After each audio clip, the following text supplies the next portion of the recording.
Je vais vous présenter aujourd'hui la nouvelle chaudière Nano qui a été conçue après une réflexion entre la France et l'Autriche pour répondre à des demandes de particuliers et des maisons beaucoup moins consommatrices en énergie. Donc cette chaudière qui est très compacte peut s'intégrer facilement dans une cuisine, arrière-cuisine, cellier. Et donc on a des dimensions de 60 cm en profondeur, 80 cm en face avant, et elle fait 1,38 m de haut.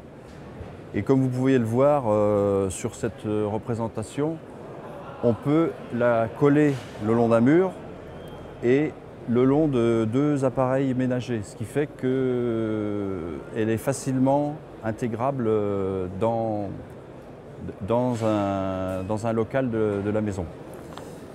Elle a été conçue pour répondre aux normes des maisons BBC, de la RT 2012. Donc bien sûr, elle est 303.5 classe 5 et il y a des très faibles émissions en poussière. C'est une chaudière qui est monobloc. Donc quand on la livre, il faut juste un diable ou un transpalette pour l'amener. Et ensuite, on a des raccordements qui sont assez rapides. On verra ça plus en détail sur la partie en coupe. Parce qu'on peut avoir, c'est une option, on peut avoir le kit hydraulique intégré et tous les départs après se font derrière par-dessus. Là, cette partie-là peut se démonter et l'installateur vient faire ses raccordements. Il a juste les tuyaux à visser sur les départs. Donc avec le kit hydraulique, on peut gérer un circuit de chauffage. S'il y en a deux, il faudra rajouter une option et un ballon d'eau chaude sanitaire. Après, le conduit de fumée, c'est pareil, il part vers le haut en arrière, donc on peut rester collé au mur. Bon, il faudra prévoir quand même pour l'entretien d'avoir un accès sur le côté. Et on part en diamètre 100, c'est-à-dire des petits diamètres, ce qui fait que avec toutes ces réductions de diamètre et tout, on gagne aussi en fourniture, en prix au niveau du matériel. Donc pour l'entretien, c'est comme toutes les chaudières biomasse, il faut faire un entretien régulier au moins une fois par an. L'entretien se fait par l'avant. On a une partie ici qui s'ouvre aussi pour nettoyer la turbine d'aspiration, les moteurs. Donc l'entretien se fait par l'avant et par le dessus. Donc cette plaque s'enlève et on accède directement ensuite sur la partie échangeur.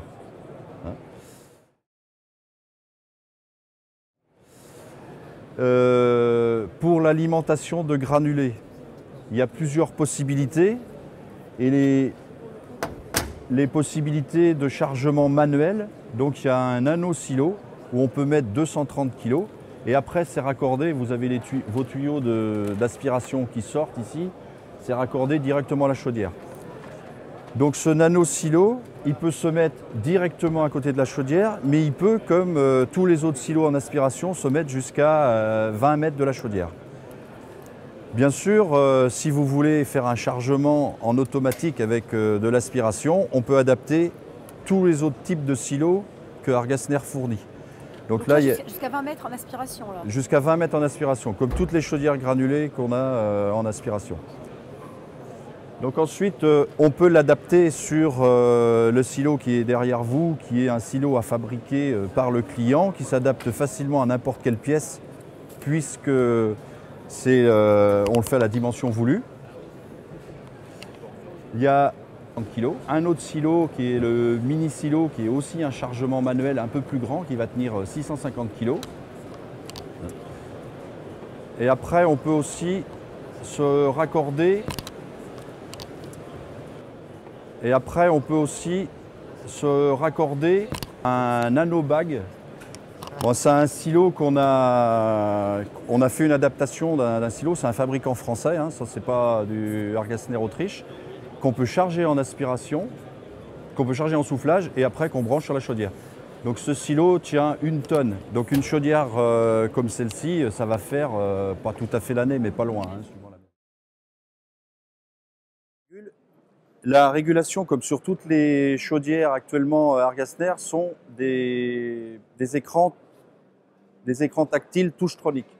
Et sur celle-ci, en plus, il y a 3 commandes pour, mettons, si on a des personnes âgées ou des choses comme ça qui ne veulent pas rentrer en détail dans la régule.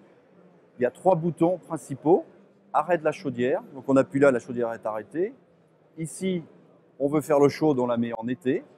Ici, c'est la partie hiver où on va faire eau chaude plus ballon d'eau chaude. Donc des commandes simplifiées pour que ça soit adapté à tout type de client.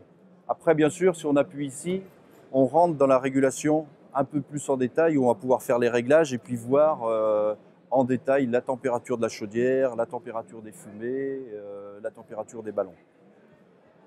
Elle est aussi à basse température. Et là, on peut avoir en puissance la 6, la 9 et la 12.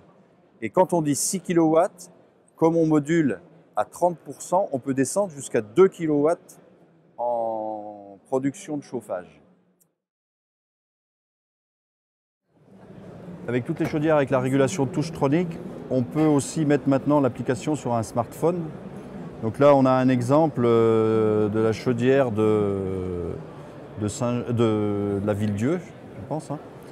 Donc on a la température qui est à 23,5. Après, ça marche comme sur un report de commande, un digital. Donc on peut faire varier la température en plus ou en moins par rapport à la consigne qu'on avait programmée au départ en automatique. Après, on a l'état de la chaudière. Ça, c'est sur une chaudière bûche, HV20. Là, c'est bureau, HV aussi, showroom. En fait, sur cette chaudière, il y a 3 zones de chauffage. Donc là, on est sur la zone 1, qui est le showroom, on a 21,6. Ensuite, on est dans les bureaux où on a une deuxième zone de chauffage, on est à 22,5. Et là, on est dans l'atelier où on a 23. On a fait au maximum d'étanchéité. Hein. C'est une chaudière qui marche par dépression avec un extracteur de fumée. Et donc le cendrier qui est à vider une fois par tonne ou 1,5 tonne de combustible, donc une fois, 2 fois l'année, hein, suivant la puissance. Il a une poignée dessus pour le transporter. Et quand on arrive dans son jardin ou dans le tas de compost, on le déclenche et ça s'ouvre comme ça. Donc, ce qui fait que s'il est un peu chaud, on n'a pas du tout de chaleur qui arrive. Comme sur les autres chaudières où on a beaucoup travaillé l'étanchéité, quand on remet le cendrier, il y a un capteur. Donc là, il y a un capteur. Si le cendrier n'est pas bien remis, il va y avoir un message de défaut.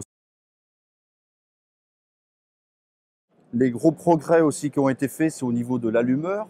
Les allumeurs sont devenus des bougies et c'est l'air qu'on aspire comme elle est en dépression, qui va allumer le combustible. Donc c'est un allumeur qui fait 300 watts et comme sur les autres chaudières, qui est toujours conditionné par la température du foyer et des fumées. C'est-à-dire que si on ramène du granulé, la chaudière est en phase veille, on ramène du granulé et on capte qu'on a assez de chaleur dans les fumées, on ne lance pas l'allumeur.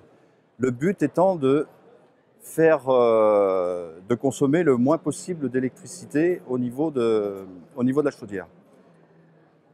Après, comme c'est une petite chaudière, bien sûr, on a réduit la puissance des moteurs. On a un petit moteur en bas qui fait fonctionner les écluses de sécurité. Le granulé tombe, les écluses tournent, on fait tourner la vis entrée chaudière qui fait 5 watts.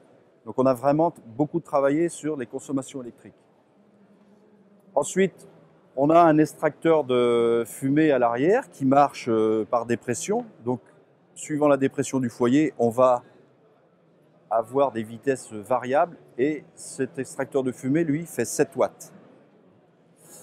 Donc, même en ayant des consommations sur les anciennes chaudières qui étaient déjà faibles, là, sur cette chaudière-là, on arrive à gagner 60% de consommation électrique en moins. On a un échangeur donc basse température. Donc ça veut dire que la chaudière elle peut tourner au minimum à 38 degrés à l'intérieur de l'échangeur.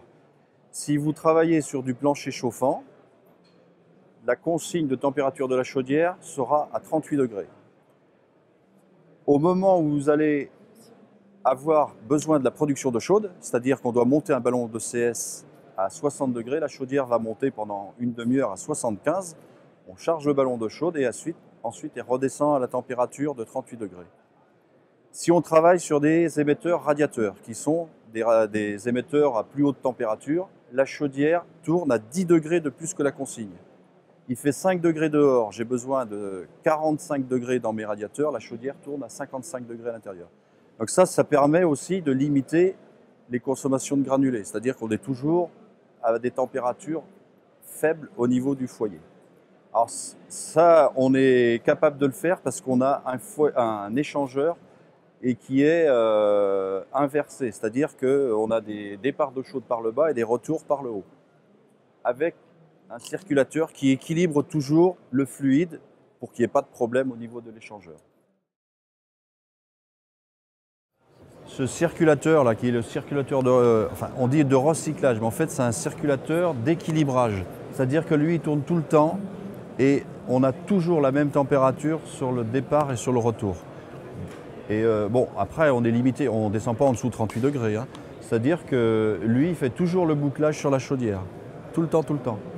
Alors ce circulateur-là permet aussi, quand on a un ballon d'eau chaude, il y a une vanne d'équilibrage derrière, une vanne de zone qui va s'ouvrir pour charger le ballon d'eau chaude. Et dès que le ballon d'eau chaude est chargé, hop, on revient après faire la circulation sur le... Donc c'est un circulateur d'équilibrage en fait. On dit de recyclage, mais c'est d'équilibrage. Il tourne toujours. Alors comme ce sont des circulateurs électroniques, après quand il n'y a pas besoin de beaucoup de puissance, lui il tourne à faible, il est à 2 watts, 3 watts. Hein. Le départ de prix de la chaudière est à 8 200 € hors taxe et le kit hydraulique qui reste une option est à 1 000 €. Et ce kit hydraulique qui comprend 2 23 voies et 2 circulateurs, on estime qu'il permet de gagner à peu près 2 jours de travail pour un installateur. Les tuyaux sont tirés, il n'y a plus qu'à brancher derrière sur le circuit de chauffage et sur le circuit ballon.